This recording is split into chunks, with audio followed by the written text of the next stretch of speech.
এবার ভারত সহ 5টি বন্ধু রাষ্ট্রের জন্য হরমুজ প্রণালী খুলে দিল ইরান। বুধবার বেশি রাতের দিকে এক বিবৃতিতে স্পষ্ট করে দিল তেহরান। এই তালিকায় রয়েছে ভারত, চীন, রাশিয়া, ইরাক এবং পাকিস্তান। ইরান আগেই বলেছিল তাদের সঙ্গে শত্রুতা নেই এমন দেশের জাহাজগুলিকে হরমুজ প্রণালী দিয়ে নিরাপদে যাতায়াত করতে দিতে রাজি তেহরান। তবে কোন কোন দেশ সেই তালিকায় রয়েছে তা প্রাথমিকভাবে স্পষ্ট ছিল না।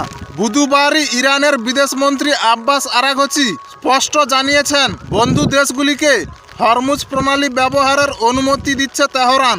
আরাঘচির ওই বার্তা পৌঁছে দিয়েছে মুম্বাইয়ে ইরানের উপদূতাবাস। ইরানের সরকারি টেলিভিশনে আরাঘচির এক সাক্ষাৎকার প্রকাশিত হয়। সেখানে তিনি বলেন, হরমুজ প্রণালী একেবারে বন্ধ নেই। ইরানের সঙ্গে বন্ধুত্ব রয়েছে এমন বেশ কিছু দেশের জাহাজকে যাতায়াতের অনুমতি দেওয়া হয়েছে। সংবাদ সংস্থা খবর অনুযায়ী আরাঘচি আরও বলেন, নিরাপদে জাহাজ চলাচলের জন্য বিভিন্ন দেশ ইরানের সঙ্গে যোগাযোগ করছে। এর মধ্যে কয়েকটি দেশকে আমরা বন্ধু বলে মনে করি। সেক্ষেত্রে আমাদের সশস্ত্র বাহিনী ওই জাহাজগুলিকে নিরাপদে যাতায়াতের ব্যবস্থা করে দিয়েছে।